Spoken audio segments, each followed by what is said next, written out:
Hola a todos, ¿cómo están? Perdón la demora. Bueno, ya estamos listos. Inicia hoy el módulo del Hospital Evita de Lanús, así que saludos a todos los del Hospital Evita. Muchas gracias a todo el equipo de pediatría. Sí, vamos a tener dos clases. Hoy toca una clase sobre dermatología y la semana que viene sobre audición, lenguaje y TEA. Solo avisarles algo cortito, ya está el módulo anterior que fue del Lucio Meléndez, están todas las clases en el campus y ya está subido el examen. Fíjense que arrancó el examen la semana pasada y creo que tienen hasta fin de este mes para contestar las preguntitas que son súper sencillas y así con eso dan el presente, ¿sí? Las chicas de Levita están por acá. Hola. Hola. Bueno, ahora las llamamos. Si les parece, damos inicio a la clase. La doctora González y la doctora Rubio son dermatólogas del Hospital Evita de Lanús y grabaron primero la clase para no tener problemas en cuanto a la comunicación. Así que la empiezo a pasar. Después hacemos preguntas al final. Bueno, buenos días a todos. Ahora, en este momento, para continuar un poco la clase de estas lesiones pigmentarias que debe conocer el pediatra, vamos a seguir hablando de lo que son los exantemas virales atípicos y las lesiones vasculares. Bueno, entonces, antes de empezar a hablar, es importante primero definir qué es un exantema. Es una erupción eritematosa que compromete una extensa superficie cutánea de forma aguda, generalmente acompañada de compromiso mucoso. En cuanto a las causas, vamos a tener de causa infecciosa, por toxinas o por drogas. Hay distintas formas clínicas y hay distribución variable. Estos exantemas van a estar compuestos por máculas, por pápulas, por pústulas y o por vesículas. Hay algunos que tienen un patrón patognomónico, que son los clásicos, conocidos por todos, y otros que no tienen este patrón clásico, que son los que se llaman exantemas atípicos, que es uno de los temas de la clase de hoy. Bueno, en cuanto a los exantemas clásicos, ¿sí? Tenemos en un primer lugar al sarampión, que actualmente estamos teniendo un brote con ciertas características que, como decimos, son clásicas de esta patología, como ser el enantema, las manchas de Koplik. Luego tenemos la escarlatina, que es esta faringitis con esta piel que siempre se dice que es como una piel en lija, que afecta principalmente el tronco, con exantema escarlatiniforme que no deja espacio libre, que va a estar más acentuado en los pliegues. La rubiola, ¿sí? Que hace unos años también tuvimos otro brote de esta enfermedad que estaba erradicada, la varicela con este polimorfismo tan lesional, tan característico, que es el polimorfismo, que es la capacidad de estar teniendo distintas lesiones dentro de una patología en el mismo momento. Por ejemplo, un niño con varicela va a poder tener lesiones ya costrosas en el mismo momento que todavía sigue teniendo lesiones de tipo vesículas. Luego tenemos el eritema infeccioso o quinta enfermedad, o la enfermedad que se dice de la cachetada, por esta afectación tan típica a nivel de ambas mejillas. Y por último, el exantema súbito o sexta enfermedad, que es este lactante típicamente que tiene 2 o 3 días de fiebre, luego cede la fiebre y ya al no estar con fiebre tiene todo el exantema generalizado. Bueno, y ahora sí, ya entrando en lo que son los exantemas atípicos, primero vamos a definirlos, diciendo que el exantema atípico es el rash que difiere en morfología y etiología de los 6 exantemas clásicos. Dentro de los que son los exantemas atípicos hay algunos que son resortes del pediatra generalista y hay varios más, ¿sí? Que ya van a ser más específicos y van a ser resorte de lo que es el dermatopediatra. Entonces, dentro de los que son resortes del pediatra generalista tenemos el exantema periflexural atípico, a la pseudoangiomatosis eruptiva, al síndrome pápulo-purpúrico en guante y calcetín, a la enfermedad mano-pie-boca, a la pitiriasis rosada de Gibert y al síndrome de Gianotti-Crosty. Y a modo de simplemente nombrarlos también, para que sepan que hay otros, ¿sí? Exantemas atípicos, como ser el exantema perineal recurrente por superantígenos, el PEGA, que es la pustulosis exantemática generalizada aguda, el síndrome de Babún, el CEPE, que es el síndrome estafilocóxico de la piel escaldada, la hipomelanosis eruptiva y el exantema mucocutáneo inducido por Mycoplasma pneumoniae. Ahora bien, en cuanto a la clasificación, tenemos distintas formas de hacerlos. Uno de ellos es según la causa, ¿sí? En donde los vamos a poder clasificar en dos grandes grupos, los que son de causa infecciosa y los de causa no infecciosa.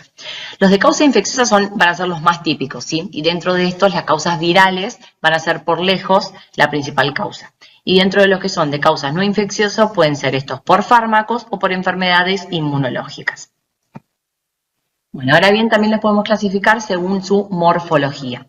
Entonces, dentro de estos tenemos lo que es el patrón morbiliforme, que es el exantema eritematoso con piel sana interpuesta, el rubeoliforme, que es como una variante del morbiliforme, con un eritema es un poco más claro, ¿sí? Como se puede ver ahí en la foto, también con piel sana interpuesta. Y luego tenemos el escarlatiniforme, que es el exantema eritematoso micropapular, que no deja piel sana, como ya nombramos antes a la escarlatina, y que va a ser áspero al tacto. Esto que decíamos también de la piel como de lija, que se dice en el caso de la escarlatina.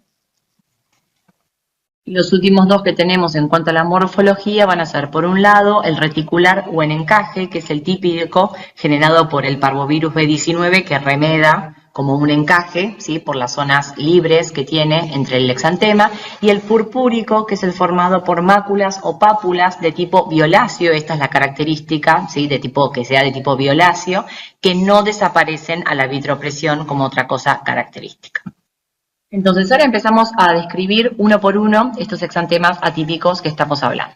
Entonces, en un primer lugar tenemos el exantema periflexural asimétrico de la infancia, o también conocido como exantema laterotorácico de la infancia. Tiene un rango de edad de generarse en forma típica entre el año y los 5 años y más típicamente durante la primavera, ¿sí?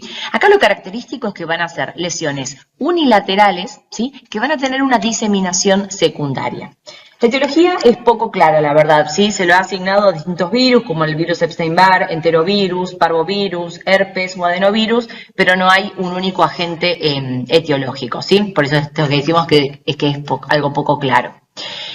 Lo característico acá es que comienza en la axila o en la ingle, más típicamente en la axila, y se va a extender a la mitad del tronco o del miembro inferior homolateral, ¿sí? Entonces arranca siendo como un exantema máculo, pápulo, eritematoso, pruriginoso, que a veces se puede tornar eczematoso. Y como vemos ahí en las fotos, ¿sí? Justamente tenemos en un caso, en uno que arrancó en lo que es la axila y se extendió a la zona del tronco homolateral, y en el otro caso que arrancó en la ingle y se extendió a lo que es el miembro inferior homolateral.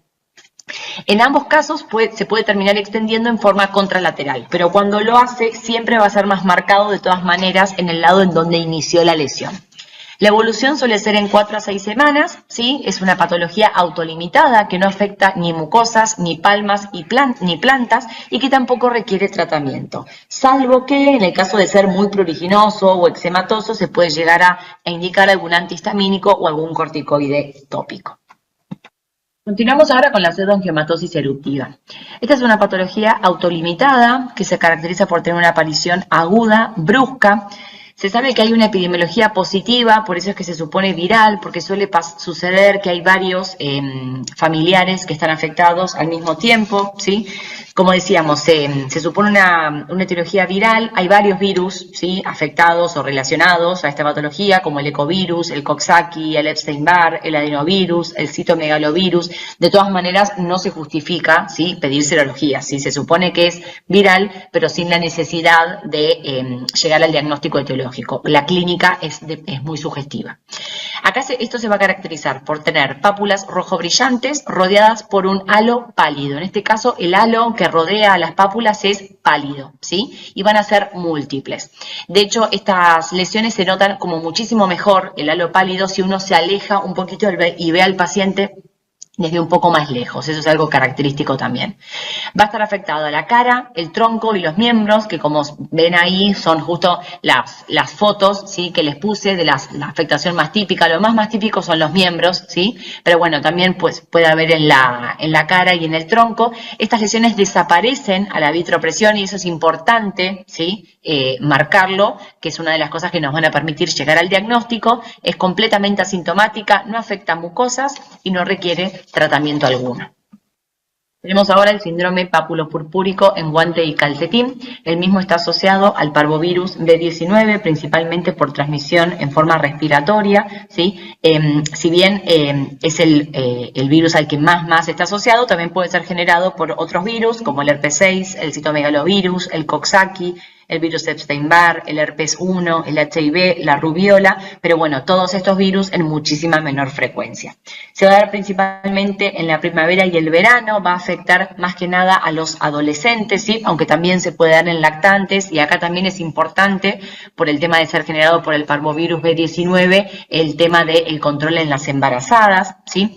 Se caracteriza por un eritema y edema de palmas y plantas, ¿sí? Como podemos ver ahí en las fotos, que progresa a pápulas y petequias y luego se torna purpúrico, justamente con el color violáceo, eritematoso más oscuro, violáceo, que podemos ver en las fotos, con límites bien definidos que van a ser hasta muñecas y tobillos, de ahí viene el nombre. De todas maneras, también es importante saber que se puede extender a dorso. ¿Sí?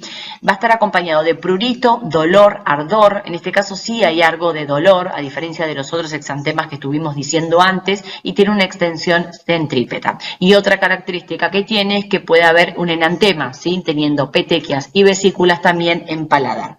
Va a ser autolimitado y suele resolver en 1 a 2 semanas.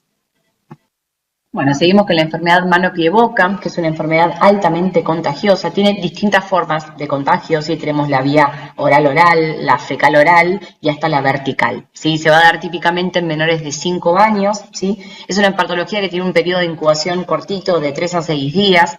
Hay distintos agentes etiológicos, siendo el Coxsackie A16 por lejos el más típico y con el que va a dar los cuadros más benignos y más clásicos.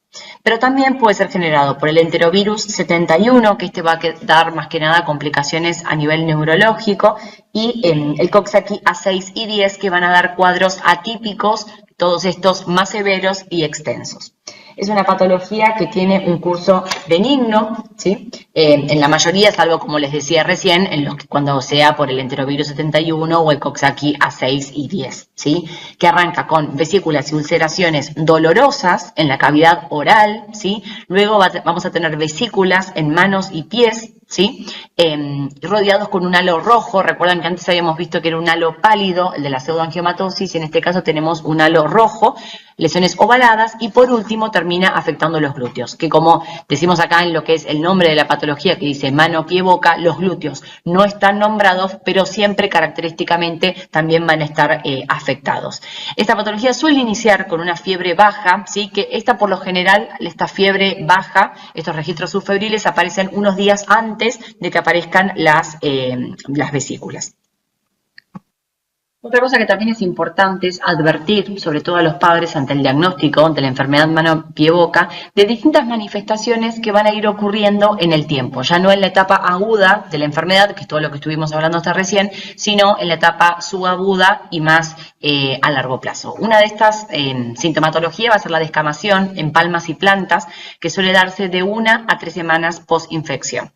Otra cosa también bastante característica, ¿sí? Es la onicomadesis, que esto más o menos se va a dar entre 2 a 3 meses post-infección en las uñas tanto de las manos como de los pies. Es más típico que se dé en las uñas de las manos, y como podemos ver ahí en la foto, ¿sí? Se representa lo que es la onicomadesis, que en sí es como el desprendimiento de las láminas unguiales con crecimiento de uña normal abajo, ¿sí? Entonces, otra cosa también típica es lo que es el eczema coxsackium, que es el eczema localizado en las zonas afectadas por dermatosis previas. Esto típicamente se va a dar, por ejemplo, en pacientes con dermatitis atópica, ¿sí? Y la complicación más común va a ser la meningitis aséptica. Seguimos con la pitiriasis rosada de Gibert, que es una dermatosis pápulo-escamosa eruptiva. Es una patología benigna, autolimitada, que suele tener una involución espontánea, que se va a dar, la epidemiología es principalmente en niños y adultos jóvenes hasta los 30 años aproximadamente. Tiene un pico en la adolescencia y también en las embarazadas. Se va a generar por la reactivación endógena de los virus herpes 6 o 7, o sea, típicamente tuvieron la primoinfección, digamos, en la infancia, y luego en la adolescencia o en los adultos jóvenes es que tienen esta reactivación. En cuanto a la clínica, lo primero que tenemos es lo que estamos viendo ahí en la foto, que es lo que se llama la placa heráldica o placa madre, ¿sí? Es una lesión única, rosada o color salmón, que tiene un centro con descamación, como pueden ver, una descamación fina, puede ser ovalada o redondeada, se puede aparecer tanto en el cuello o en el tronco. Lo más típico es que aparezca en el tronco, ¿sí? Aunque puede aparecer en cualquier lugar. También es importante saber que su ausencia no descarta el diagnóstico y que, como decíamos, como pueden ver ahí en la lesión, lo que voy a ver típicamente es esta lesión ovalada, redondeada, rosada, con el margen, con un collarete como de descamación, ¿sí? Pueden ser múltiples, lo más típico es que sea una sola, pero pueden llegar a ser más de una, y muchas veces, a veces lo que pasa es que los pacientes consultan tan rápido, ¿sí? Que lo único que uno ve es la placa heráldica al primer momento de la consulta. Luego de esto, lo que vamos a tener es lo que se llama el exantema generalizado, que más o menos suele aparecer entre 1 a 2 semanas después de la placa heráldica, ¿sí? Que esto van a ser múltiples lesiones, ¿sí? Más pequeñas, con una descamación central, que tienen como un eje de disposición que sigue las líneas de Langer, y por eso es que se dice que adquieren la disposición en árbol de Navidad o cortina de teatro, y se suele dar en espalda y en tronco. Más o menos esto tarda de 2 a 4 semanas, esta expansión, ¿sí? Este exantema generalizado, y luego de esas 2 a 4 semanas es que cesa la expansión lesional. La afección de mucosas va a ser más frecuente en pediatría, si bien también se puede dar en adultos, es mucho más frecuente de darse en pediatría. En cuanto a la clínica, también tenemos que saber que, por lo general, la cara, las palmas y las plantas van a estar respetadas. Es una patología que también típicamente se da una única vez, si bien no es imposible tener otras recurrencias. Por lo general, las recurrencias suelen ser mucho más suaves, con menos lesiones y menor tiempo de duración y menor afectación de las mucosas. Está dentro de esto también lo que es la pitiriasis rosada invertida o inversa, que en este caso, bueno, como su nombre lo dice, se va a dar las lesiones en lugares donde normalmente no se daría, ¿sí? Como ser en la cara, en los grandes pliegues, en la región distal de extremidades. Este tipo de forma invertida se suele dar más en niños. Y acá también en la pitiriasis rosada es muy importante lo que es el diagnóstico diferencial. En cuanto a la placa heráldica, el diagnóstico diferencial lo vamos a tener con la tinea corporis. Como habíamos dicho antes, muchas veces el paciente consulta tan rápido que lo único que tienen en la primera consulta es la placa heráldica, y recordan, y tranquilamente podría ser comparada con una lesión micótica. Es importante sí remarcar que en el caso de la placa heráldica, la escama no sale de los bordes de la lesión, cosa que sí puede suceder en lo que es una lesión micótica, ¿sí? Y en lo que es todo el exantema, la expansión lesional, el exantema secundario, lo podemos confundir con una sífilis secundaria, ¿sí? En este caso, obviamente que lo que voy a pedir es una BDRL y tengo que ir a buscar otros signos y síntomas de lo que es la sífilis, como ver presencia de condiliomas planos, bueno, antecedentes de chancro, linfadenopatías periféricas, etc. Entonces, por un lado voy a pedir o una BDRL, o por el otro lado, obviamente, que voy a realizar un examen micológico en el caso de la sospecha de la tinea corporis. Y en cuanto al tratamiento, tener en cuenta que es una patología autolimitada, o sea, hablarle al paciente de que este exantema va a desaparecer. Aproximadamente se sabe que dura entre 1 mes y medio y 2 meses, ¿sí? Ya pasado ese tiempo, sí es que hay que empezar a pensar en otras patologías, ¿sí? Puede ser que tengan un poco de prurito, en ese caso se pueden indicar emolientes, y en los casos de tener muchas recurrencias de esta patología, se puede llegar a indicar el aciclovir, ¿sí? Como les decía, cuando tenemos múltiples recurrencias, o también para bajar un poco el tiempo de la evolución y el prurito que pueda tener el paciente. Y por último tenemos el síndrome de Giannotti-Crosty o acrodermatitis papular de la infancia. Este es un exantema parainfeccioso, ¿sí? Se sabe que hay múltiples agentes etiológicos que lo pueden generar. De todos ellos, el virus Epstein-Barr es el más típico, ¿sí? Pero también se sabe que puede ser por el virus de la hepatitis B, por el citomegalovirus, por el Coxsackie, influenza, parvovirus, rotavirus, inclusive por vacunas, por el estreptococo beta hemolítico o el meningococo. Se sabe que tiene un curso autolimitado, ¿sí? Que es una patología que se puede dar entre los 6 meses a los 15 años, con un pico entre el año y los 4 años, ¿sí? Y acá lo que tenemos es una erupción monomorfa, ¿sí? ¿Qué quiere decir que sea monomorfa? Que todas las lesiones van a estar en un mismo estadio. Podemos hacer como el diagnóstico, como lo diferencial, por ejemplo, con lo que es algo polimorfo, el polimorfismo, que es lo que habíamos hablado en la varicela, ¿sí? Vamos a tener pápulas aplanadas, eritematosas o color piel, que comienzan en extremidades en forma simétrica, y esto es algo característico, luego en cara y glúteos, ¿sí? O sea que afecta también, que arranca entonces en las extremidades de forma simétrica, después la cara y los glúteos, eso es como lo característico. Y que coalescen formando placas en codos y rodillas. No afecta mucosas y no afecta tronco. Y ahora, para finalizar, en todo lo que son estas lesiones pigmentarias que el pediatra debe conocer, vamos a hablar de lo que son las anomalías vasculares. A saber, en forma introductoria, sí, podemos decir que las anomalías vasculares se clasifican, por un lado, en lo que son los tumores vasculares, que dentro de ello vamos a tener principalmente los hemangiomas, ¿sí? Y por otro lado, las malformaciones vasculares, que a su vez las malformaciones vasculares se pueden clasificar en simples y en combinadas. Dentro de las simples es que vamos a tener a las malformaciones capilares, a las malformaciones linfáticas, a las malformaciones venosas y a las malformaciones arteriovenosas. Y principalmente en la clase de hoy nos vamos a referir a lo que son las malformaciones capilares, que son las más frecuentes y por lo tanto las que más claras y mayor conocimiento tiene que tener el pediatra. Entonces, en cuanto a las malformaciones capilares, podemos decir que son malformaciones de bajo flujo, ¿sí? Que pueden afectar tanto o estar presentes tanto en la piel como también en las mucosas. Se van a caracterizar por ser máculas rosadas, rojas o violáceas, ¿sí? Y van a estar formadas por vasos capilares o vénulas postcapilares dilatadas. Dentro de estas tenemos tres tipos: la mancha salmón, la mancha en porto y las telangiectasias. Hoy vamos a hacer referencia a la mancha salmón y las manchas en porto, que son por lejos las más frecuentes. Tenemos entonces la mancha salmón, que se va a dar típicamente en los recién nacidos, que tiene múltiples localizaciones. La podemos encontrar en la frente, en la glabela, en los párpados, en los pliegues nasogenianos, en el labio superior, en la línea media del cuero cabelludo, en la región occipital, en la región lumbosacra. Según la localización, se le fueron dando a lo largo de los años distintos nombres, como por ejemplo será el beso de ángel, que es cuando está a nivel de la frente, como podemos ver en una de las fotos, el piquete de cigüeña cuando se da en la región occipital, o la mancha en mariposa cuando se da en la región lumbosacra.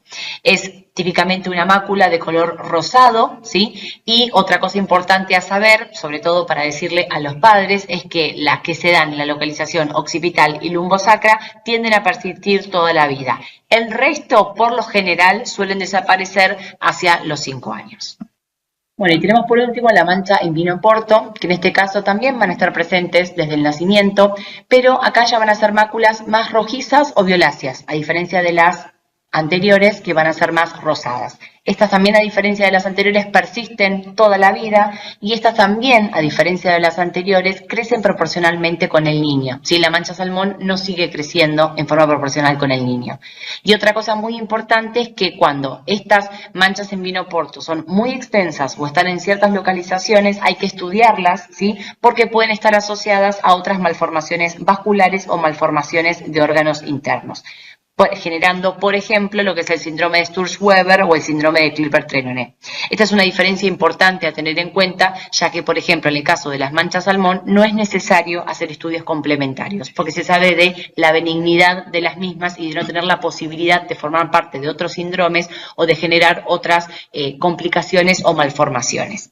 Es importante sí conocer el síndrome de Sturge-Weber, ¿sí? Es simplemente saber que es un síndrome neurocutáneo que tiene una tríada, que es una malformación capilar o mancha en vino porto en la cara, como estamos nombrando, asociado a una malformación vascular leptomeningia, principalmente a nivel occipital, que va a ser ipsilateral, ¿sí? A la malformación capilar, y asociado a una malformación coroidea ocular que se asocia a glaucoma. Esta tríada no tiene que estar siempre presente, sí, la malformación capilar va a estar desde el nacimiento y va a comprometer la piel inervada sensitivamente por la rama oftálmica del nervio trigémino, ¿sí? Eso es lo que es la rama B1, ¿sí? Eso es lo que sí o sí tiene que estar para poder hablar del síndrome de Sturge-Weber. Puede ser que también esté afectada la rama inferior, que sería la B2, o la rama mandibular, que es la B3, pero la que sí o sí tiene que estar afectada es la B1, la rama oftálmica del nervio trigémino, ¿sí? Es muy importante, en este caso, este síndrome, tener en cuenta la complicación neurológica más frecuente, que van a ser las convulsiones, ¿sí? Que se van a dar en un 55-90% de los casos, y el 75% de los casos va a tener convulsiones de tipo focales en el primer año de vida. Y con respecto a la afectación, ¿sí? Que habíamos hablado también de la rama de la malformación coroidea, es que también van a tener otra complicación ocular más frecuente, que es el glaucoma. Es muy importante en estos pacientes hacer una evaluación oftalmológica, ¿sí? Con medición de la presión ocular temprana y reiterada, ¿sí? El diagnóstico, en este caso, va a ser un diagnóstico clínico, ¿sí? Por la malformación capilar facial, y a eso le vamos a agregar la resonancia del cerebro con y sin contraste con gadolinio. Acá les dejo la bibliografía consultada para realizar la clase. Bueno, muchas gracias por su atención, espero que les haya servido la clase y les dejo acá mi mail para cualquier contacto o consulta. Un saludo. Hola chicos, no sé si están todos conectados.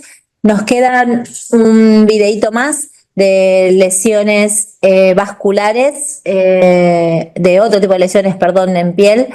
No sé si están las chicas del Evita conectadas. Hola. Bueno, bueno, ahora lo que haríamos sería, ay, se me fue, acá. Voy a pasarles el otro video y tratamos de comunicarnos con las chicas para las preguntas, ¿sí?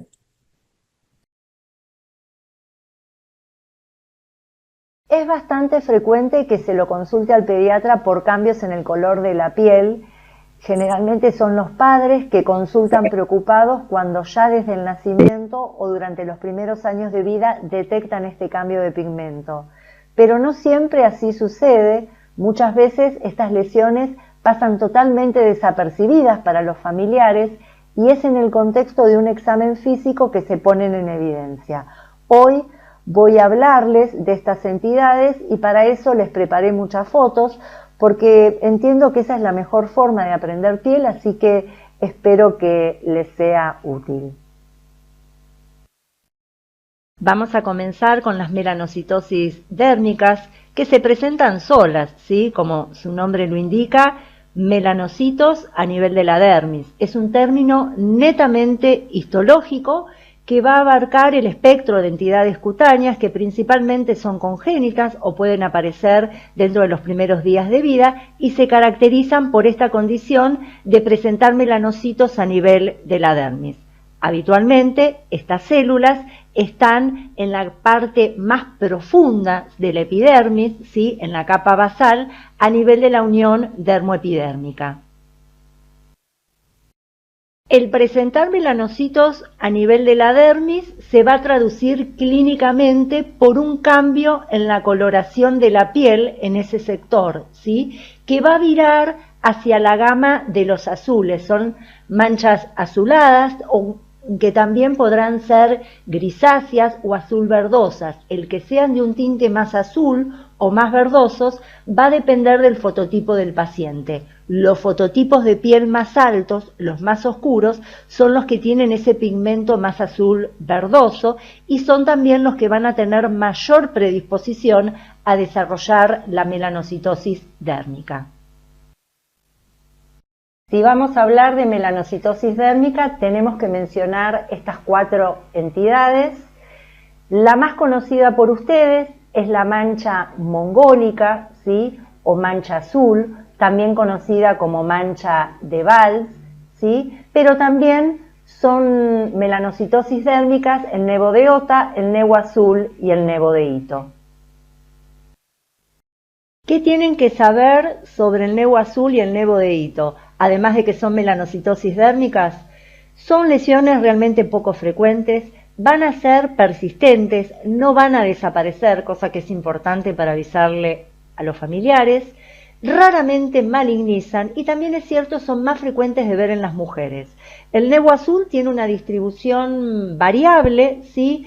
Son lesiones más bien maculopapulares, ¿sí? Y el azul es bien uniforme. Pueden estar presentes desde el nacimiento o aparecer hacia la pubertad. Mientras que el nevo de hito es más parecido a lo que nosotros vemos en las manchas mongólicas, ¿sí? Tiene como esta pigmentación un poco moteada, azulada, amarronada, y el patrón de distribución es en la zona acromioclavicular. También son lesiones que las podemos encontrar desde el momento del nacimiento o poco tiempo después.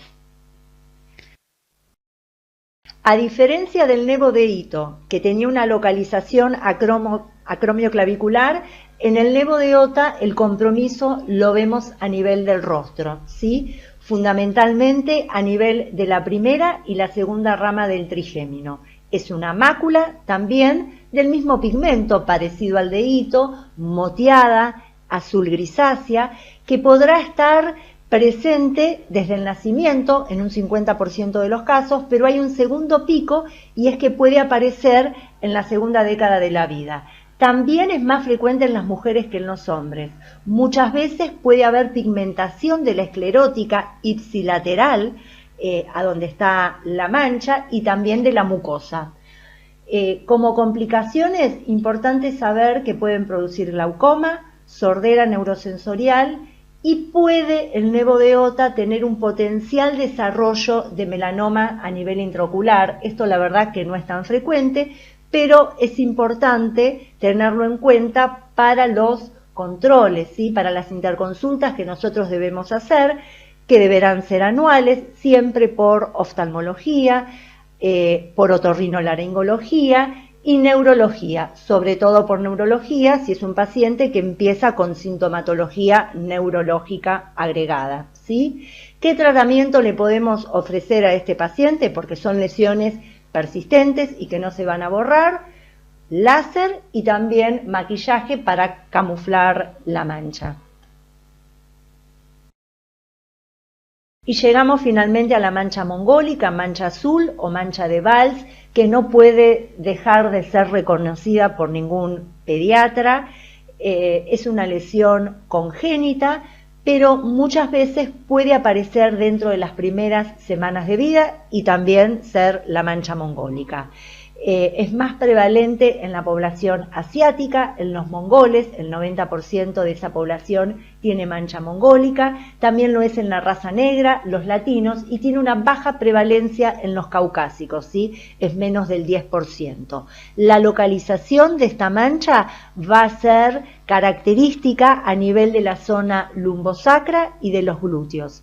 Ocasionalmente podrán ser múltiples. El tamaño es variable de la mancha, desde pocos centímetros hasta lesiones realmente extensas que llegan a preocupar tanto al médico como a los padres. Esas localizaciones, cuando son extensas, cuando salen de esta zona glúteo-lumbosacra, las vamos a llamar aberrantes. Importante decirle a los padres que a diferencia de las manchas anteriores que vimos, esta mancha mongólica sí va a desaparecer en la mayoría de los casos, pero va a llevar un tiempo bastante largo, más o menos entre los 2 años y los 6 años de vida. En otros pacientes, sobre todo los orientales, pueden llegar a persistir, ¿sí? Y ahí vamos a hablar de las manchas mongólicas persistentes. Importante también de transmitir a los padres que la mancha mongólica es totalmente benigna y que no maligniza.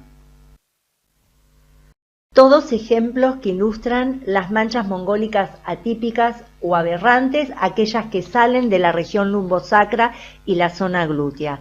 Vemos distintos pigmentos de azules, algunos azul verdosos, ¿sí? Dependiendo esto siempre del fototipo del paciente, también diferentes formas, tamaños, pueden ser desde pocos centímetros hasta comprometer zonas vastas de la superficie cutánea. En estas dos imágenes inferiores corresponden a un paciente que nació la semana pasada en nuestro hospital y nos llamó la gente de NEO para preguntarnos si había que hacer algún estudio complementario de esta mancha mongólica aberrante, y por supuesto les dijimos que no, que simplemente se controla en el tiempo. Y bueno, este tipo de manchas tan extensas no siempre desaparecen. Eso también es importante ir comunicándoselo también a los padres. Y estas son las manchas que más asustan a los familiares y también a algunos médicos, ¿sí? La mancha mongólica extensa o generalizada que ocupa una vasta superficie de piel. Es importante en estos pacientes recordar la asociación de esta mancha mongólica generalizada a enfermedades metabólicas, puntualmente las enfermedades de depósito lisosomal. La más frecuente es la gangliosidosis tipo 1, que es autosómica recesiva, en el que hay un déficit de la enzima beta-galactosidasa y existe el depósito de fingolípidos. Pero atento, esto no significa que a todo paciente con una mancha tan extensa nosotros vamos a salir a pedir que nos dosen la enzima, que es carísimo. Se dosa en el caso de que uno tenga fehacientes pruebas desde la clínica, ¿sí?, de que sea plausible el paciente de tener una asociación de mancha mongólica con esta metabolopatía, ¿sí? Y son pacientes que desde la parte fenotípica van a tener un aspecto peculiar, una fase tosca, un puente nasal aplanado, pueden tener hipertrofia gingival, macroglosia, hipertricosis, hepatoesplenomegalia y por supuesto también la sintomatología, trastornos neurológicos, psicomotores, retraso mental, que no siempre estos tres últimos es fácil de evidenciar cuando son tan pequeños. Por eso digo que es importante el seguimiento del dermatólogo conjuntamente con el pediatra para ver si amerita, si uno sospecha y avala el poner en marcha el estudio de este tipo de metabolopatías. El tratamiento, si se tiene, es urgente y consiste en el trasplante de médula. Es sumamente importante frente a la asociación de estas dos lesiones, una mancha mongólica generalizada y una malformación vascular, como es este caso, una mancha en vinoporto, descartar la facomatosis pigmentovascular y el paciente deberá ser seguido en forma multidisciplinaria con el pediatra, dermatólogo, neurología, oftalmología y también evaluación traumatológica.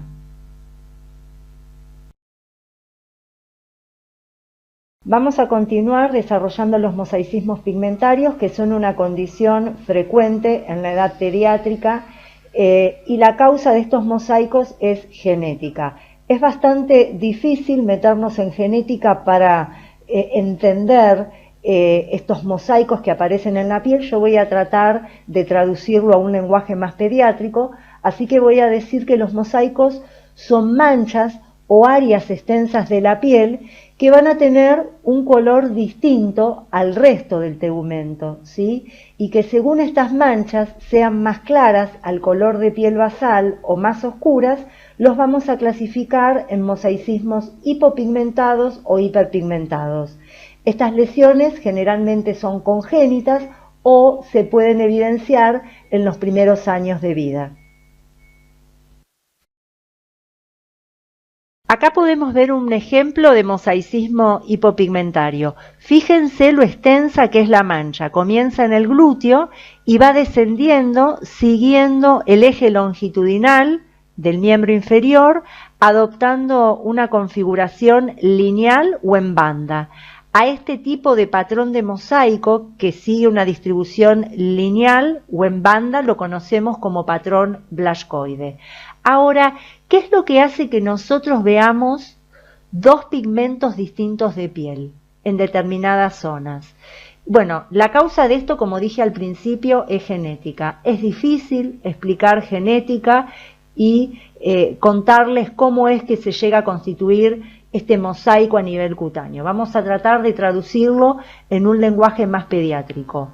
Lo que ocurre en estos sectores es que en algún momento del desarrollo embrionario, en estos sectores las células de la piel mutaron su información genética y esta mutación de la información genética de la célula hizo que manifiesten un color distinto al color basal del individuo. Es por eso que nosotros vemos distinto pigmento en determinadas áreas, por estas mutaciones genéticas que acontecen en etapas muy tempranas del desarrollo embrionario. Cuanto más tempranas son las mutaciones, es que se adquieren estos patrones de distribuciones lineales o en bandas que son los llamados patrón de distribución blascoide. Pero no siempre la distribución es de tipo blascoide. Si las mutaciones de la información genética de la célula acontecen en etapas más tardías del desarrollo embrionario, podemos encontrar otros patrones que enseguida vamos a ver. En el gráfico de la derecha vemos representados los 6 patrones de distribución que podemos encontrar en un mosaico. Recién vimos el patrón más frecuente, que es el blascoide, con esas bandas angostas o bandas anchas, y que dijimos que para que aparezca este patrón, las mutaciones genéticas tenían que suceder en etapas muy tempranas del desarrollo. Cuando las mutaciones aparecen en etapas más tardías, ya el patrón no es más blascoide y en esos casos podemos llegar a encontrar un patrón en damero, ¿sí? En piso damero o tablero de ajedrez, un patrón filoide, ¿sí? O en hojas, un patrón irregular que no separa la línea media, que el ejemplo más frecuente son estos nevos melanocíticos gigantes, ¿sí? Los nevos en traje de baño, y por último el patrón de lateralización en el que se ve afectado solo un hemicuerpo. En realidad existe un séptimo patrón, pero no lo puse porque es muy poco frecuente, que es un patrón en banda.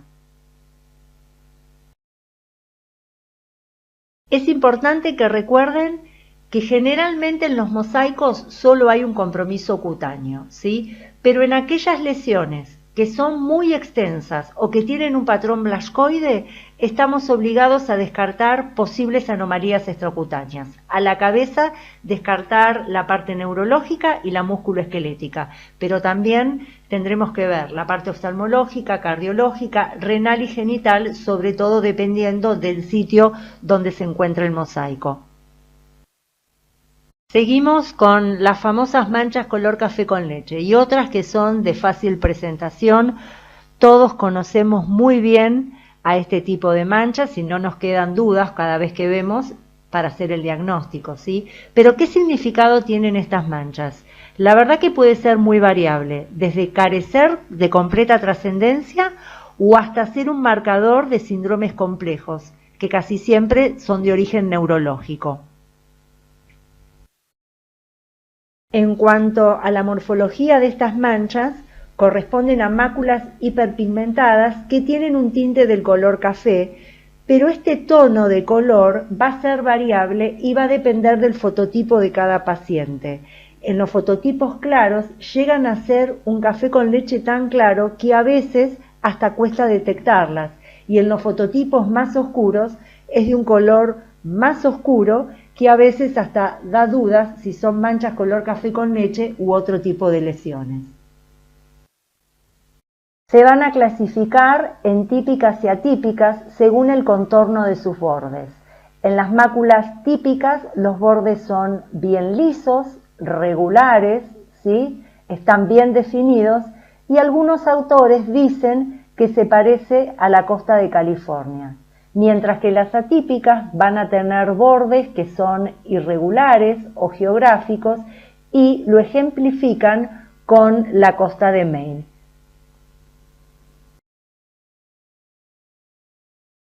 El 20% de los niños sanos pueden tener al menos una mancha color café con leche y esto no tener ningún tipo de relevancia, no requerir ningún estudio ni tampoco seguimiento. El 4% puede llegar a tener 2 manchas color café con leche y un 1% de los niños sanos pueden llegar a tener hasta 3 manchas color café con leche. Cualquiera de estas situaciones no amerita seguimiento ni hacer ningún estudio. Menos del 1% pueden llegar a tener más de 3 manchas color café con leche. En estos pacientes tampoco hay que solicitar ningún estudio ni tampoco se necesita derivarlo al dermatólogo. Simplemente el control con el médico pediatra y estar atentos si siguen apareciendo manchas color café con leche. La presencia de 6 o más manchas color café con leche que tengan un diámetro mayor de 0,5 centímetros en un lactante sin ningún otro signo nos va a obligar a seguirlos como si tuvieran neurofibromatosis tipo 1.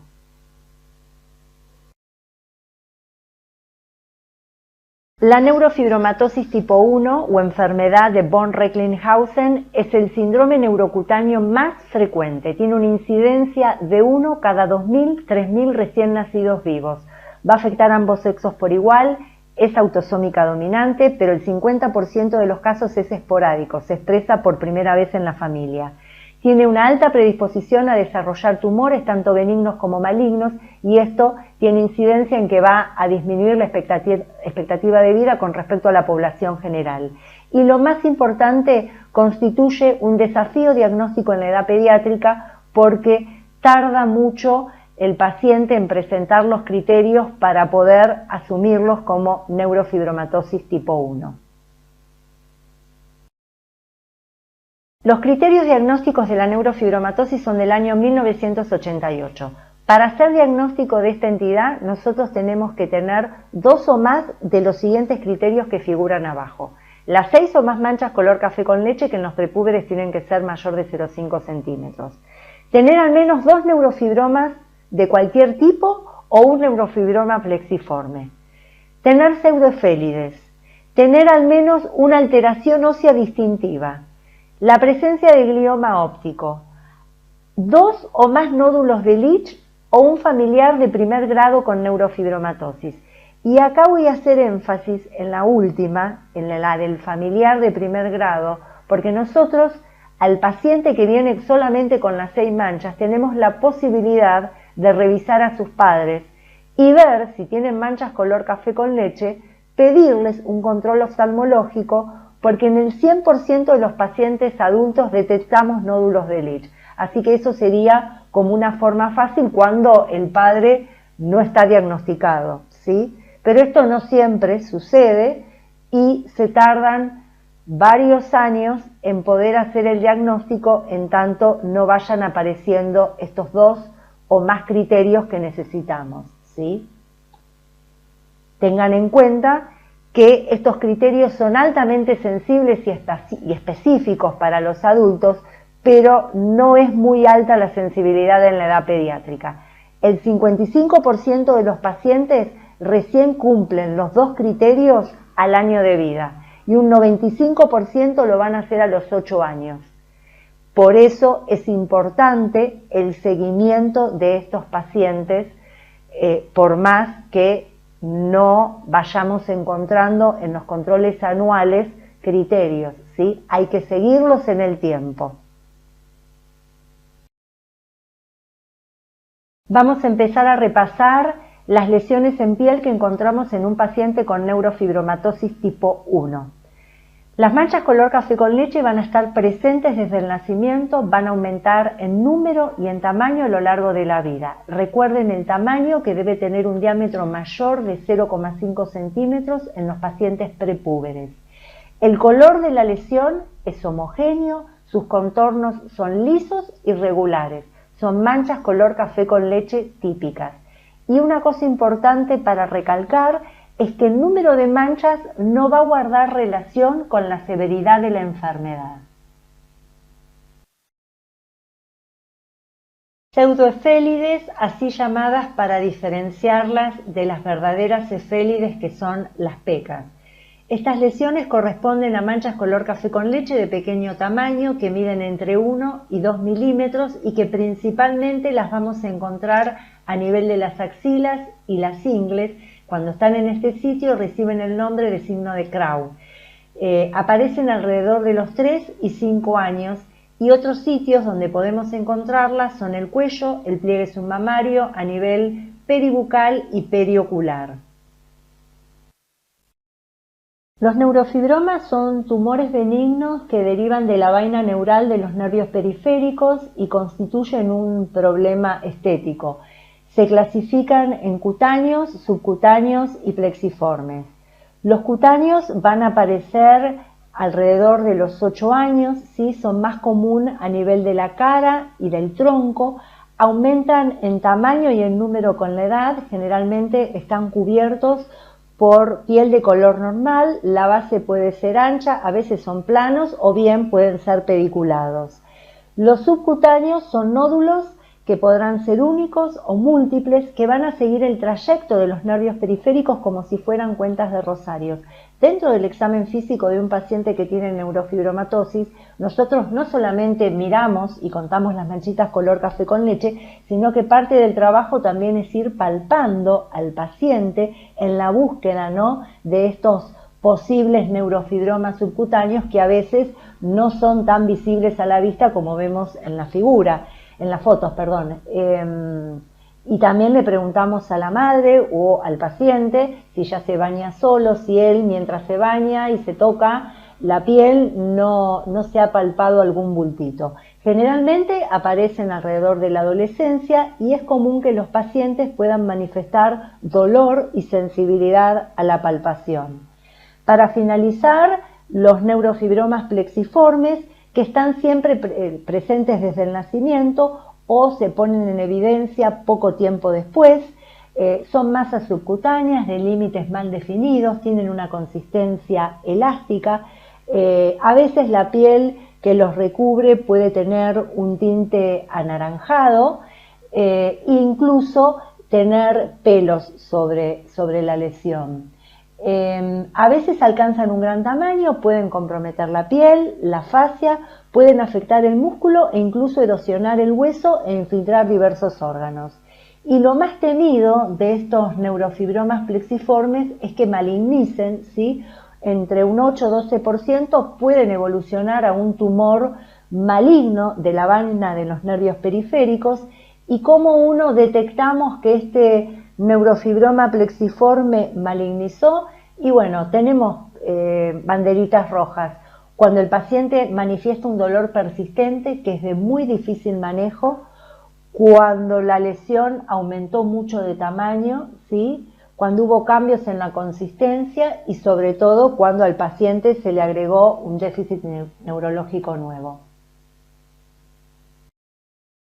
Continuamos con las manifestaciones oculares. Dentro de los criterios diagnósticos habíamos mencionado los nódulos de Leach y el glioma óptico. Como criterio nuevo se propone también la presencia de amartomas coroideos y estos pacientes también podrán manifestar glaucoma, estrabismo y tortuosidades de las vénulas retinales.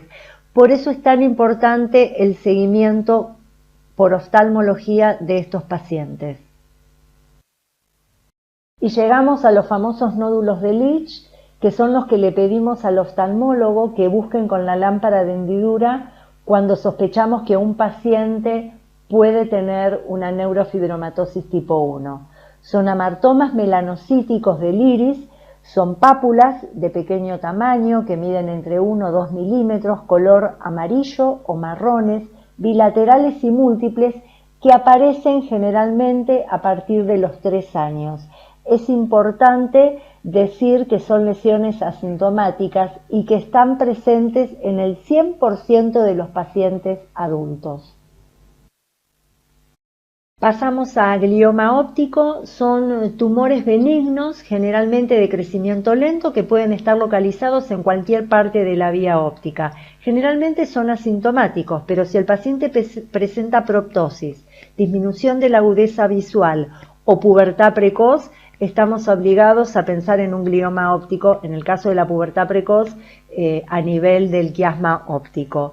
Generalmente antes el paciente iba al neurólogo y el neurólogo le pedía las imágenes, ¿no?, de cerebro, de órbita, justamente para descartar estas lesiones. Pero ya no se piden en forma rutinaria, a no ser que el paciente presente sintomatología que haga sospechar que pueda presentar la lesión. En cuanto a las manifestaciones esqueléticas, solo son 2 los criterios diagnósticos: la pseudoartrosis de tibia y la displasia de los huesos largos y del ala mayor del efenoides. Como hueso largo principalmente se considera la tibia, pero también puede ser el cúbito, el radio y el peroné. La escoliosis severa no forma parte de los criterios diagnósticos y aparece entre la infancia tardía y la adolescencia. En cuanto a las manifestaciones neurológicas y neurocognitivas, pueden presentar convulsiones, retraso mental leve, trastornos en el aprendizaje, podrán tener déficits de atención con hiperactividad, desórdenes del espectro autista y alteración de la coordinación motora fina y gruesa. A nivel cardiológico, los pacientes pueden tener hipertensión arterial, que generalmente es esencial, aunque puede tener otras causas. Por este motivo es importante el monitoreo periódico de la TA durante los controles de salud. Y en cuanto a la parte endocrinológica, baja talla, retraso puberal y pubertad precoz, que ya habíamos hablado, sobre todo en estos casos sospechar la posible presencia de un glioma óptico a nivel del quiasma. ¿Cómo debe ser la evaluación inicial en un paciente que sospecha neurofibromatosis tipo 1? Siempre comenzamos con la historia clínica, que debe ser confeccionada lo más completa posible, seguido el examen físico, la valoración oftalmológica en la que pedimos fondo de ojo y que sea examinado con una lámpara de hendidura, potenciales auditivos y visuales, audiometría, control de la TA, ecografía abdominal, la TAC y la resonancia magnética van a estar supeditadas según los síntomas que presente, tiene que ser valorado desde la esfera neurocognitiva y vamos a pedir el asesoramiento genético, ya que en cada embarazo va a tener un 50% de posibilidades de tener un hijo con la enfermedad. El seguimiento es anual y multidisciplinario. Cada vez que nos encontremos con manchas color café con leche de muy gran extensión, cuyos bordes sean irregulares o geográficos, como en la costa de Maine, es decir, que se trate de manchas color café con leche atípicas, estamos obligados a descartar el síndrome de McCune-Albright, que es más frecuente en las mujeres y que tiene una tríada diagnóstica: la displasia fibrosa poliostótica, es decir, el hueso se reemplaza por tejido fibroso, entonces el paciente va a tener fracturas patológicas, y la disfunción endocrina múltiple. El diagnóstico siempre es clínico, con la radiografía y el dosaje de las hormonas. Vamos a cambiar el color de las manchas y pasar a las máculas hipomelanóticas, desarrollando la esclerosis tuberosa. La esclerosis tuberosa es una enfermedad genética que se hereda en forma autosómica dominante, tiene un compromiso multisistémico a predominio neurocutáneo, la incidencia es de 1 cada 6.000 a 10.000 recién nacidos vivos. Se han podido identificar los dos genes mutados responsables de la enfermedad, el TSC1 en el cromosoma 9 y el TSC2 en el cromosoma 16. Va a desarrollar amartomas multisistémicos en múltiples órganos: cerebro, pulmón, corazón, riñón, también la piel y los ojos. La tríada sintomática está dada por la presencia de angiofibromas a nivel del rostro, epilepsia y retardo mental. Y es una enfermedad que va a tener un alto impacto en la esfera biopsicosocial del paciente y también en su calidad de vida. El diagnóstico de esclerosis tuberosa puede ser clínico o genético. Con la sola identificación de las mutaciones patogénicas a nivel de los genes TS1 y TS2 es suficiente razón para poder hacer diagnóstico de la enfermedad, independientemente de que contemos o no con los criterios clínicos. Pero para hacer el diagnóstico clínico sí vamos a tener que considerar los 11 criterios mayores y los 11 criterios menores, ¿sí? En el año 2012 se hizo una actualización de los criterios en los cuales yo resalté estas actualizaciones, que son los datos que ustedes ven a color. Vamos a repasar los criterios mayores, que van a tener todas las lesiones cutáneas, forman parte de los criterios mayores. salvo las máculas hipopigmentadas en confeti, que se toma como un criterio menor. Entonces vamos a repasarlos. Las máculas hipomelanóticas, que se agregó que tienen que ser mayor o iguales de 3 y al menos de 5 milímetros. La presencia de angiofibromas, también en número mayor o igual de 3. Presentar la placa fibrosa cefálica. Tener más de 2 o igual fibromas unguiales. La presencia de la placa de Sjagrin. Amartomas nodulares retinianos múltiples. Y acá se tomó un concepto nuevo, que es el de displasias corticales, que engloba a los túberes corticales múltiples y o líneas de migración radial de sustancia blanca cerebral. Seguimos avanzando. Que haya al menos 2 o más nódulos subependimarios, la presencia de astrocitomas subependimarios de células gigantes, la presencia de rabdomioma cardíaco, linfoangioleiomyomatosis pulmonar y al menos 2 o más angiomiolipomas. Pasamos a los criterios menores. El de piel, la presencia de lesiones cutáneas de tipo confeti, ¿sí? Los pits dentales, que son esos pequeños hoyuelos a nivel de los dientes, se necesita que haya 3 o más para hacer diagnóstico de esclerosis tuberosa. Fibromas intraorales, ¿sí? Que tienen que ser en número mayor o igual que 2. Placas acrómicas retinianas, quistes renales múltiples y amartomas no renales. Hasta ahí solamente los enuncié. Ahora les voy a decir qué cantidad de criterios tenemos que tener para poder hacer diagnóstico definitivo.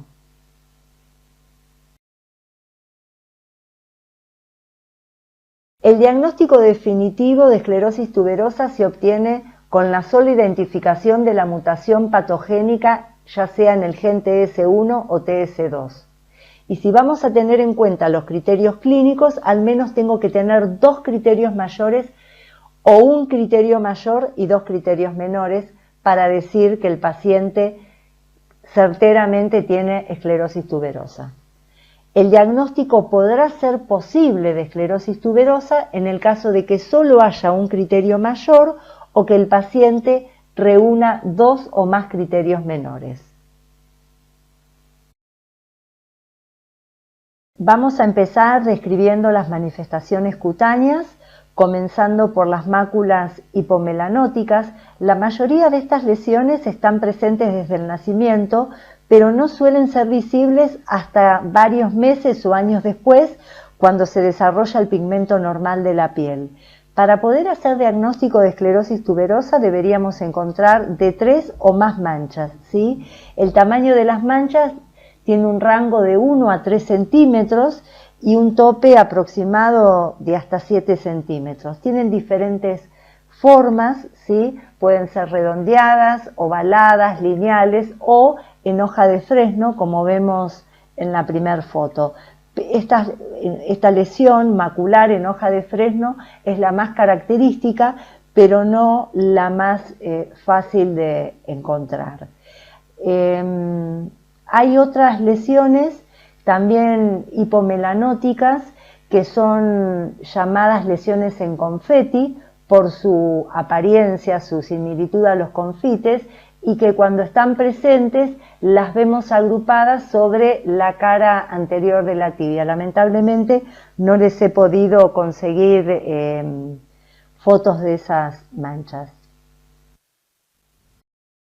Los angiofibromas faciales son amartomas de tejido conectivo y vasos sanguíneos. Los vamos a ver como pápulas eritematosas que se van a distribuir simétricamente a predominio de la región centrofacial, ¿sí? Comprometen el surco nasogeniano. Son pápulas eritematopurpúricas de pequeño tamaño, entre 2 a 5 milímetros. En general van a aparecer entre los 2 y 6 años de edad, son patognomónicas de la esclerosis tuberosa y hay que tener cuidado porque muchas veces en los adolescentes las pueden confundir con acné. Placa de Sjagrin o piel de zapa. Piel de zapa significa piel áspera. Son amartomas de tejido conectivo, son placas color piel normal, como vemos en la imagen, o a veces algo amarillentas. Su superficie es rugosa y la consistencia al tacto es duroelástica. Pueden medir desde 1 a 10 centímetros. La localización habitual va a ser el tronco o, como en la foto, la región lumbosacra. La placa fibrosa cefálica es un amartoma dérmico, es una lesión congénita o que puede aparecer en los primeros meses de vida. Tiene un color similar al de la piel normal o de un tinte marrón amarillento, tiene una consistencia firme, la superficie puede ser lisa o rugosa al tacto y la localización, además de la frente, podemos encontrarla en la piel del cuero cabelludo. Pasando a las manifestaciones extracutáneas, encontramos los angiofibromas gingivales, que no solamente los vamos a ver a nivel de la gingiva, sino también que podrán estar en la mucosa del labio o la lengua. Estos angiofibromas son más frecuentes de ver en los adultos. Y por otro lado, los pits dentales, que son esos hoyuelos, ¿sí?, redondeados, que se encuentran distribuidos al azar en los dientes permanentes, son realmente pequeños, entre 1 o 2 milímetros, y son lesiones relativamente frecuentes de encontrar en los dientes, así que para que sean considerados criterios diagnósticos dentro de una esclerosis tuberosa, deben encontrarse el número de 3 o más, ¿sí? Los fibromas unguiales, que generalmente aparecen en la adolescencia tardía y vida adulta, son lesiones rosadas de consistencia firmes, asimétricos, pueden ser múltiples también, miden entre 5 a 10 milímetros y la localización generalmente es a nivel periunguial o subunguial. El 80% de los pacientes va a tener compromiso a nivel del sistema nervioso central. La manifestación neurológica más frecuente es la epilepsia, que está presente en un 80 y un 90% de los pacientes. Esta epilepsia aparece alrededor del año de vida y tiene la particularidad de ser refractaria al tratamiento. Las crisis pueden ser focales, espasmos del sollozo o tónico-clónicas generalizadas que pueden llevar a ipsarritmia. Por otro lado, están las lesiones cerebrales asociadas al complejo de esclerosis tuberosa, que son los túberes corticales, los nódulos subependimarios, astrocitoma subependimario de células gigantes y las anomalías en sustancia blanca. A continuación vamos a hablar sobre los trastornos neuropsiquiátricos. Me gustó compartirles este paraguas que encontré, que está abarcando todos los trastornos neuropsiquiátricos relacionados al complejo de esclerosis tuberosa y nos enumera las distintas afecciones que podrá o no presentar el paciente con esclerosis tuberosa a nivel de su comportamiento, a nivel psiquiátrico, intelectual, académico, psicosocial y neuropsicológico. Y decirles también, recordarles, que es la enfermedad genética que más comúnmente va a estar asociada a TEA. A nivel cardiológico pueden encontrarse rhabdomiomas cardíacos, es común encontrarlos en el feto y en el recién nacido. Son tumores múltiples, asintomáticos, que están a nivel de las paredes ventriculares y tienen la particularidad de que suelen involucionar espontáneamente durante la infancia. A nivel renal podemos encontrar quistes y también angiomiolipomas. Los angiomiolipomas son tumores que presentan vasos, músculo y tejido adiposo en su constitución. A nivel oftalmológico, presencia de amartomas retinales y a nivel pulmonar, linfangioleiomyomatosis, pero esto generalmente aparece entre la segunda y tercera década de la vida y es más frecuente en mujeres. Eso es todo, y para finalizar solo agregar la importancia del abordaje multidisciplinario en el seguimiento de estos pacientes. Muchas gracias.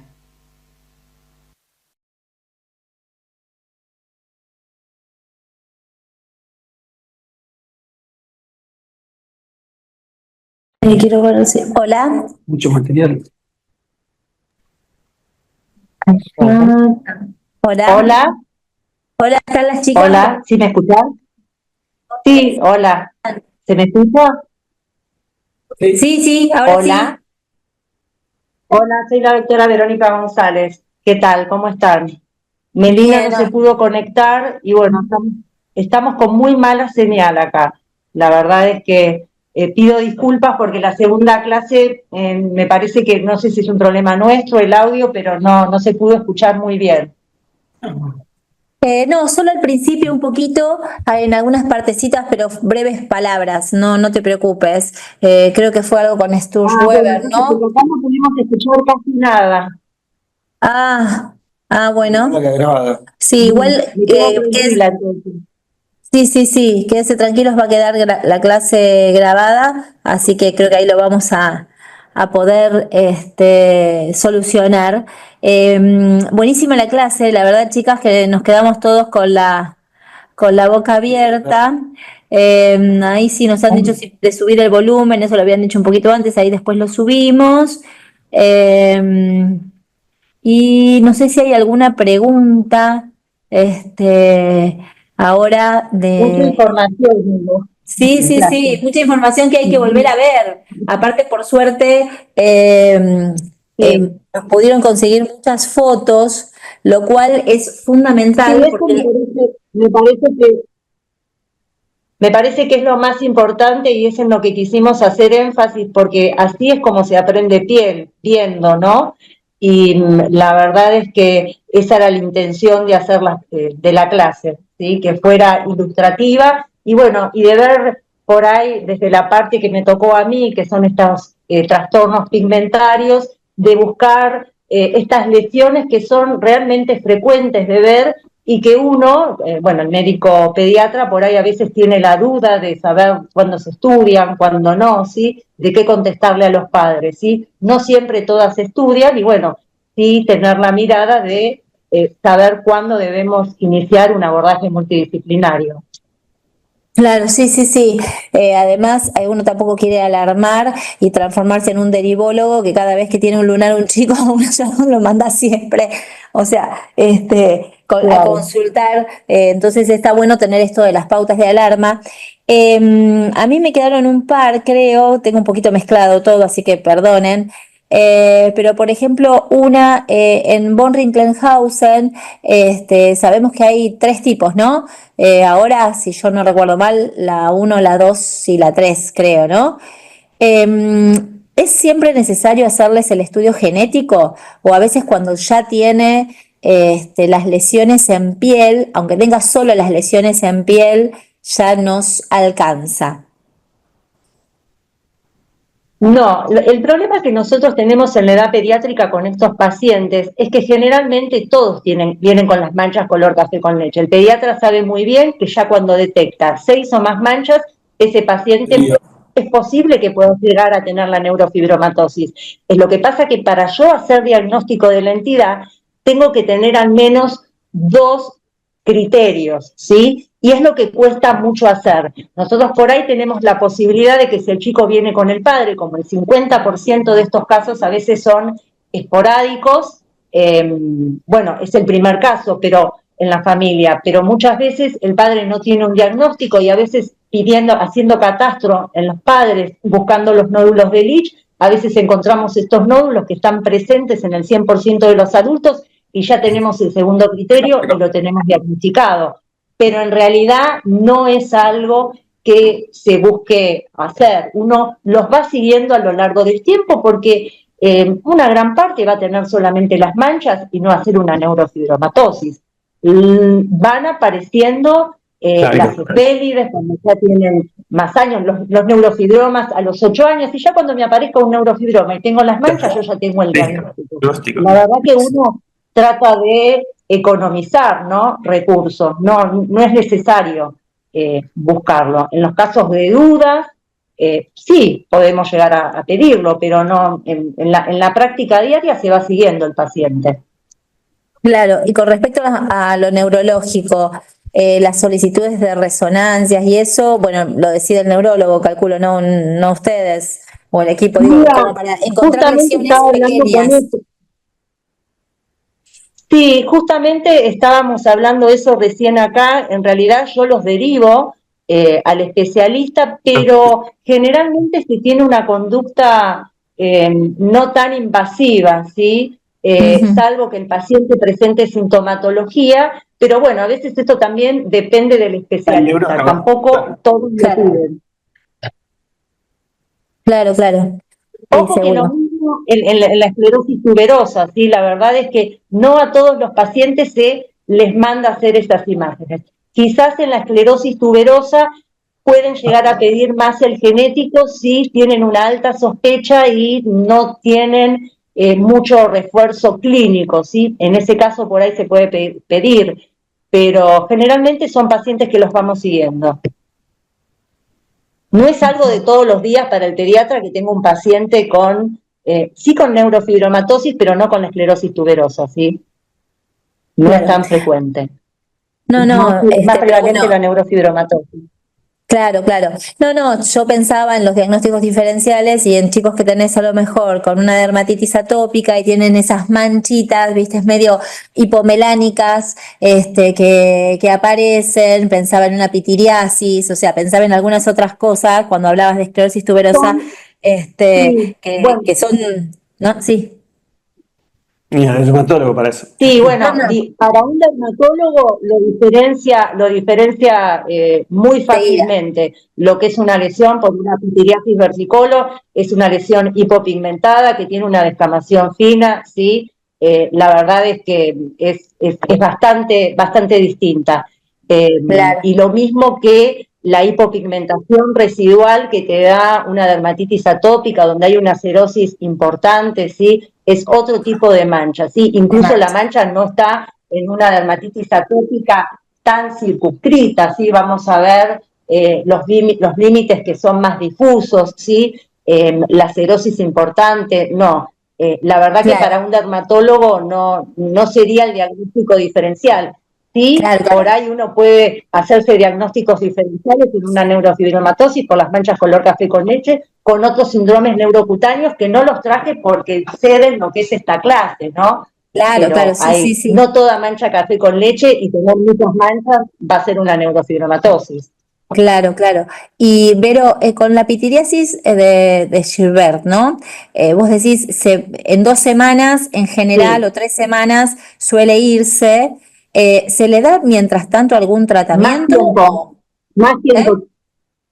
Mira, Sí, la pitiriasis rosada de Gibert, si hay algo que yo le digo a los pacientes es tengan paciencia porque se va a ir en 2 meses y por ahí un 2 meses. poquito más, ¿sí?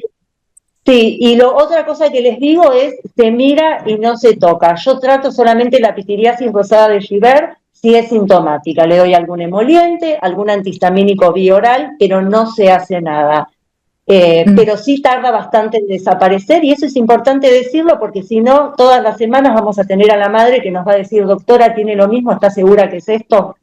Y otra Claro. cosa claro, que, bueno, nosotros vemos pacientes pediátricos, pero también es cierto que vemos un gran pool de adolescentes importantes que ya tienen vida sexual activa y en los adultos o cuando uno ya tiene una vida sexual activa, siempre que veamos este tipo de lesiones, una pitiriasis rosada de Gibert, estamos obligados a pedir BDRL, ¿sí? Porque es la gran simuladora y en los adultos te diría que la pitiriasis rosada de Gibert, lo primero que tengo que pensar es no tendrá una sífilis. No lo pedimos en un paciente pediátrico, pero sí me parece importante para decirlo porque la verdad que uno atiende muchos adolescentes y el inicio de las relaciones sexuales cada vez es más precoz. sí, sí, totalmente. Y pero con respecto a la psoriasis en gotas o algo así, o sea, es muy difícil de diferenciarla en este caso con una pitiriasis de Gibert.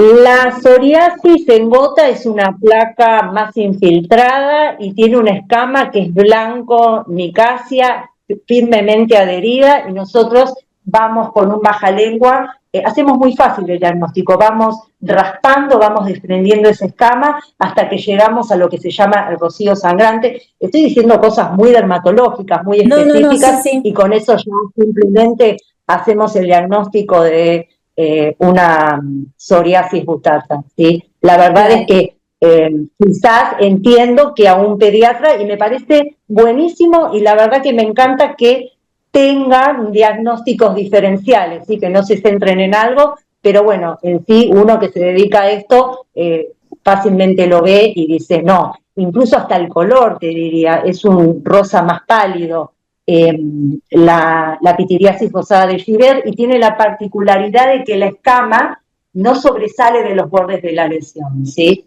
Esa mancha heráldica que es característica, que es la placa anunciadora que aparece y que en unos pocos días, por ahí en 2 semanas, ya desapareció, pero sobrevinieron las otras lesiones satélites que son bastante parecidas y pequeñas. Un diagnóstico diferencial quizás uno lo podría hacer más con una tiña, me parece, que con una Claro, psoriasis butata. claro, Sí. más difícil de hacer, Igualmente, sí. siempre digo, cuando uno tiene la duda, en vez de poner un corticoide, en vez de poner una cremita, se le pide un micológico directo al cultivo de la lesión, digamos, uno como pediatra, y por ahí porque no consigue con el dermatólogo y no sé, bueno, le hace ese raspadito antes de poner algo que puede llegar a irritar aún más la piel, se le puede solicitar un micológico, que no es un estudio tampoco tan caro. En una Claro, semana, en directo, podemos ver el resultado. claro, perfecto. No sé si hay alguna pregunta en el chat, no veo escrita ninguna pregunta por ahora. Creo que nos quedamos todos Igual pasados. nosotros dejamos el mail, nos encanta recibir preguntas, Claro. gustosas las vamos a contestar. Bueno, yo te hago una última con la marcha de Oporto. ¿He pedido de resonancia cerebral al chico siempre? Mira, yo los derivo, yo me ocupo netamente de la parte dermatológica, ¿sí? Y lo Mm, más importante en una mancha de vino Oporto no es hacer la consulta con el neurólogo, sino es que le vean el ojo. Siempre claro, tengo esa premisa, sí, lo mando al neurólogo y que decida él cuando le hace la resonancia, pero más importante, a mí me enseñaron mis maestros, es primero hacer ver el ojo por los claro. glaucomas. Por los glaucomas. Ok, perfecto. Bueno, Vero, la verdad que la clase estuvo genial, las imágenes, la estética, muy buena. Así que da para verla varias veces y poder grabar en nuestras retinas las imágenes, escuchándolas a ustedes, para ir asociando. Así que muchísimas Bueno, gracias muchas por la gracias clase. en nombre mío y de Melina, que no pudo estar acá, pero bueno, la verdad es que trabajamos juntas y yo estoy muy contenta, es un placer. Y bueno, estamos abiertas a las preguntas que nos quieran hacer. Bueno, mil Nos mandan por gracias. mail y con Sí, mucho gusto. Bueno, gracias a vos. dale. No, por favor. Bueno, a todos los demás les agradezco por conectarse. Hoy a la nochecita dejo grabada la clase, así la podemos ver varias veces. Y les recuerdo que ya está el examen del módulo del Hospital Lucio Meléndez, así que ya lo pueden ir completando. Tienen varios días, son 3 preguntitas, pero bueno, hay que ver las clases y así podemos responder las preguntas. El jueves que viene nos encontramos de vuelta con el mismo link, siempre van a ser los mismos links, a las 11 de la mañana con abordaje y tratamiento de pacientes con TEA.